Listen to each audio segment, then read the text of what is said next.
Good morning. It's an honor for us to have Mr. Dirk Niebel here with us. Thank you for the honor of joining us here at the Institute for Culture and Diplomacy. I would like to ask you a few questions just to hear your thoughts and opinions on some salient issues. Hi.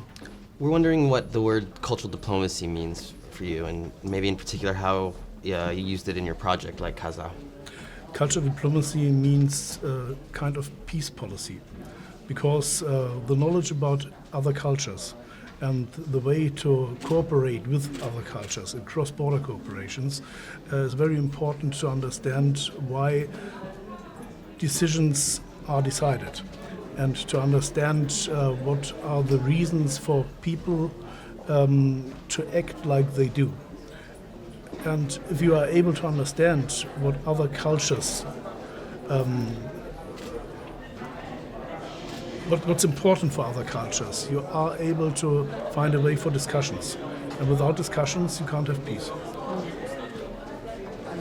Any good examples of getting the member states to work on the treaty there in Kaza?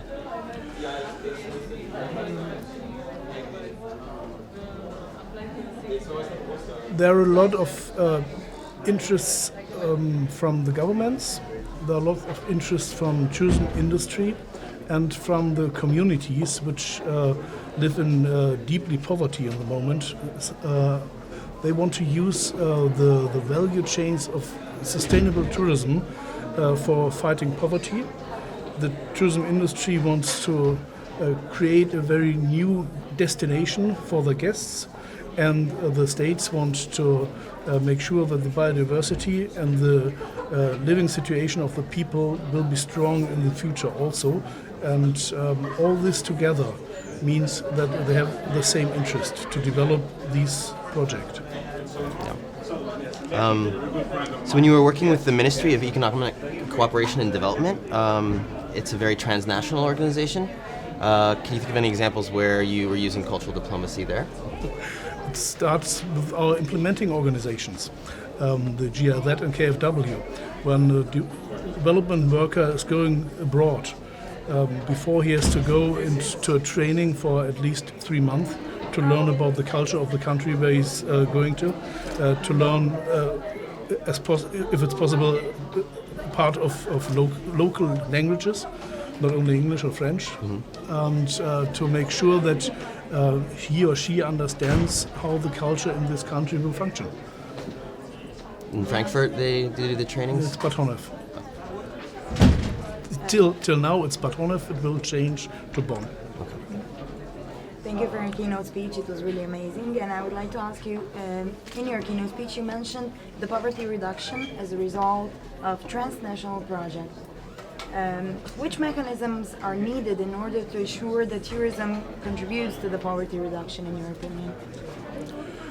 I think to use tourism as a part of reduce poverty, you have to implement as much part of the value chains as possible in the country where the tourism happens. Nowadays, very often you book a trip in the United States, in Germany, France, or wherever. You pay in Germany, France, or United States, and the most of the money stay in Germany, France, and the United States. And very less of the money is going into the country where you make your holidays. To make sure that a bigger part of the money is going to the country with the holidays, you have to implement more parts of the value chains in the country. That starts with the investment in infrastructure. You have to use enterprises in the country where the infrastructure investment is done. Some friends from China bring the workers into the country where they build streets. Sometimes they forget to bring them back, and it's not very helpful for the working system in the country.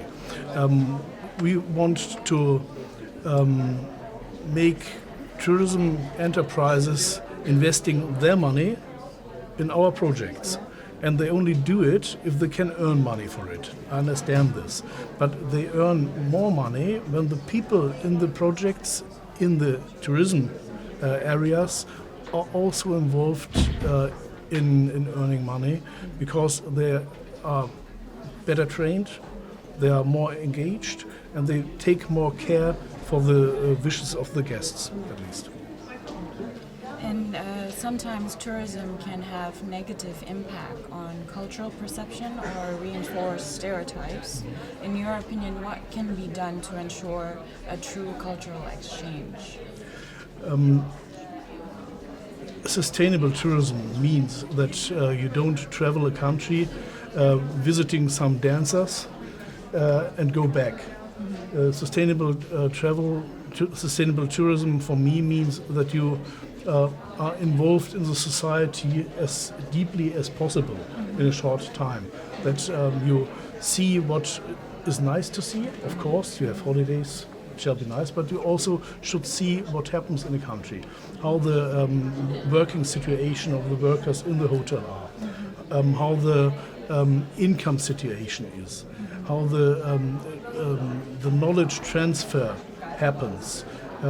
If local people are working also in higher positions in the tourism area or only in the low positions. That means that you have to qualify people. If you start, okay, you have to have expats maybe for the management of a hotel or whatever, but you have to start in the first day with the training, with the vocational training of the future staff for your investment.